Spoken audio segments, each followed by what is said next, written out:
प्रमेय 6.1 इसको थेल्स प्रमेय और इसका पुराना नाम है आधारभूत समानुपातिकता प्रमेय। ट्राई करके देखिए। तो 14, 16, 22 मतलब पिछले बार आ चुका है। ये ग्रीक के वैज्ञानिक थे, बहुत ही महान। इन्होंने एक प्रमेय दिया था त्रिभुज के बारे में। और थेल्स प्रमेय और पाइथागोरस प्रमेय दोनों किससे संबंधित है? इससे आएगा, पाइथागोरस प्रमेय भी आएगा अभी आगे। तो थेल्स प्रमेय और पाइथागोरस दोनों ही काय संबंधित है? त्रिभुज से संबंधित, ध्यान रखना। हाँ, पर एक बात है कि जो पाइथागोरस प्रमेय है वो केवल समकोण त्रिभुज के लिए है और थेल्स प्रमेय किसी भी त्रिभुज के लिए हो सकता है। ठीक है, कोई भी त्रिभुज हो सकता है उसमें, बस ये अंतर है। आना कोई त्रिभुज है और इसका नाम है ABC। बहुत ध्यान समझना, अभी कभी याद जाएगा यहीं कहीं। क्या बोला है? यदि किसी त्रिभुज, त्रिभुज कैसा भी हो सकता है, बोले तो समकोण, अधिकोण, न्यूनकोण या समबाहु, समद्विबाहु, विषमबाहु, कोई भी हो सकता है। यदि किसी त्रिभुज की एक भुजा के समांतर, ये त्रिभुज है, इसमें कितनी भुजाएं? 3, AB, BC और ACFE, 3 भुजाएं। किसी भी एक भुजा के समांतर, तो हम ले लेते हैं यहाँ पे आधार भुजा, आधार भुजा। और आधार भुजा के समांतर हम एक रेखा खींच लेते हैं यहाँ पर। आधार भुजा है ये BC, किसी भी के लिए खींच सकते हो। मतलब AB के लिए खींचोगे तो ऐसा खींचना पड़ेगा, यहां से ऐसा। यदि इसके लिए खींचोगे तो ऐसा, तो जमेगा नहीं, थोड़ा सा यहाँ पे अच्छा रहेगा। ये आधार भुजा सीधी है तो ऐसा समांतर बनाने में अच्छा समझ में आएगा अपने को, इसलिए।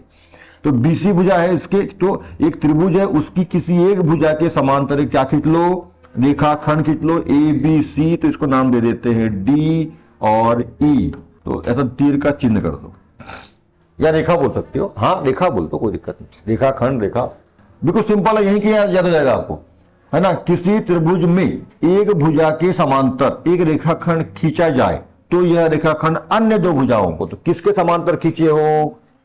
तो अन्य दो भुजा कौन सी हुई?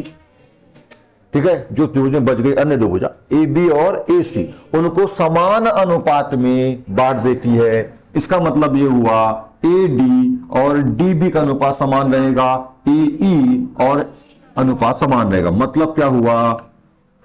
AD बटे DB और समान अनुपात मतलब बराबर, बराबर AE अपॉन EC। यही है थेल्स का प्रमेय। बस ये सूत्र है।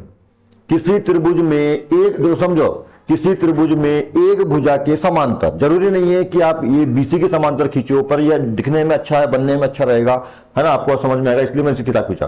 तो किसी त्रिभुज में किसी एक भुजा के समांतर यदि एक सरल रेखा खींच दी जाए, या रेखा खींच दी जाए, या रेखाखंड खींच दी जाए, तो वह अन्य दो भुजाओं को समान अनुपात में विभाजित करता है, यानी समानुपाती होता है। बस देखो, समान अनुपात क्या होता है अगर बता दिया था मैंने। मान लो इसका मान, इसको 4 कर देता हूं, इसको 2 कर देता हूं, सेंटीमीटर मीटर जो भी मानना। ये 4, ये 2, तो ये भी 4 सेंटीमीटर, ये भी 2 सेंटीमीटर। दोनों का अनुपात सेम होगा। कितना अनुपात होगा? 2:1, 2:1। ठीक है, कितना हो जाएगा ये?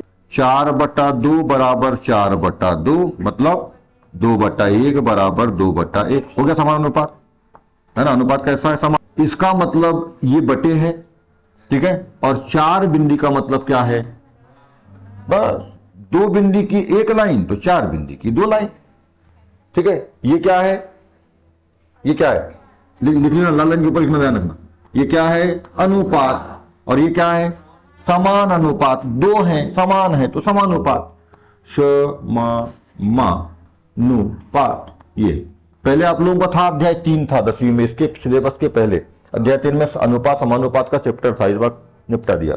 तो ये लाल लाइन के ऊपर कर लो। अनुपात मतलब ये ऐसा बटे का चिन्ह, है ना। 2 बिंदु है तो बराबर है, समानुपात, इसको बराबर के ऊपर ध्यान रखने के लिए कर लो। पेन यही सूत्र है ना। लिख भी लेना, यही थेल्स प्रमेय है, यहां लिखना यही थेल्स प्रमेय। और वो जो लिख लिया ना ऐसा, उसको ऐसा बांट भी लो, ये वाला, तो समझ में आ जाएगा आपको। अच्छा, यहां पे इसको, यहां देखो, यहां ध्यान दे दो, इसको 2:1, 2:1 कर लेना, वो लिखने में आगे पीछे होगा।